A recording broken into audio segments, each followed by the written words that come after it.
Hello Scalextric fans and welcome to a special birthday edition of Test Track. That's right, it's our first birthday over here on YouTube and we couldn't be more excited. In this episode we'll be talking about our Sparkplug app with product designer Caitlin. We take a closer look at an Australian legend.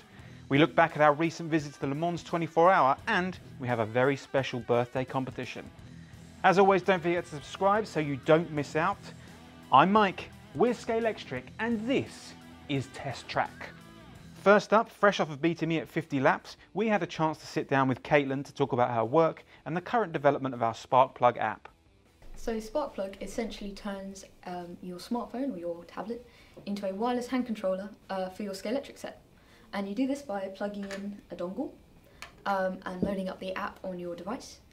Then through Bluetooth they connect to each other and you basically can then just use it to control your car instead of using a traditional hand controller. So I designed the casing for the Sparkplug to plug into the power base, much like a normal hand controller. And I've also been involved in developing the app alongside our app developer, ironing out any bugs and including new features and all those sorts of things. So the app basically has two modes. You have single player and versus mode. Single player, it does what it says on the tin, you really just race around the track by yourself. Versus mode, you race against your opponent. So if someone else has a smart device and a Sparkplug dongle and they also plug it into your power base, you suddenly have this this race on your hands, and that allows you to deploy speed restricts to your competitor and also boost your own speed to sort of get the edge over them, especially while they're being restricted. You can really get ahead of them on the track. You can pick from a wide variety of characters.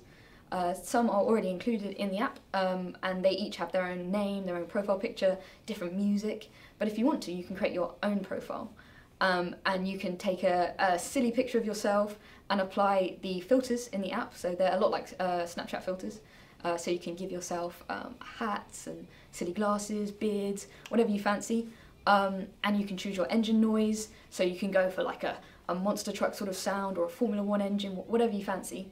And you can also pick any music in the app's library, or you can import your own songs, so you can really pick which tune you want to race to and give yourself the edge that way.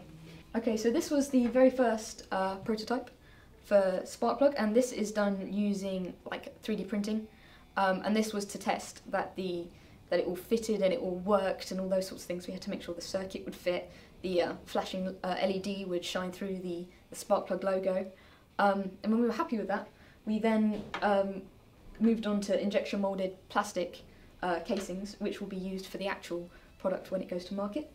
And we've been looking at a variety of different colours and finishes and testing them out, and yeah, just finding a variety. This one's slightly further down in the production line because it has Sparkplug engraved, whereas this one was a slightly earlier prototype where we were looking at maybe chroming it to make it extra shiny, and so you definitely wouldn't lose it on the carpet. But yeah, so it's very much a sort of pick up and play sort of app. All you have to do is open it, select a character, hit versus mode, hit single player, and you're racing. Whereas Arc is more sort of a technical app where you need to sort of set it up, and you get far more information out of it, like timings, and you can set up a race where it counts your laps and everything. But Sparkplug is far more sort of relaxed in that you don't sort of have to input all of this detail. All you do is literally pick up and play. Sparkplug is compatible with a whole host of sets and solo cars, like the Ford XW Falcon in Silver Fox livery. I'm a big fan of Ford cars, and with its metallic silver finish and orange stripe adorning the side panels, it's easy to see why this car is called the Silver Fox. On the track, the Silver Fox is a smooth slot car that handles corners well. What it lacks in speed, it more than makes up for in style. An exciting road car and a legend in Australia, the Silver Fox is a superb example of the Falcon breed, and another shining example of what Ford do so well. Next up, we go on the road as the Scalextric team recently visited Le Mans. We had a great time throughout the weekend, and alongside the action on the racetrack, we got to meet lots of Scalextric fans, old and new. Thank you to all those who visited the stand. To celebrate our first birthday, we're giving away 2 cars personally chosen by myself. Firstly, the BMW Z4 GT3, and secondly, the Ford Sierra RS 500. To be in with a chance of winning, all you have to do is leave a comment below and we'll pick our favourite. It's as easy as that. Good luck! Well, that's all for our birthday edition. Like many one-year-olds, we've had some growing pains, and we've developed a lot in this past year. We will continue to develop the series further, and a huge part of that is about you at home. So what would you like to see in the future? Leave us a comment below. Thank you all for being here and for watching. Let's take a quick look back at our first year.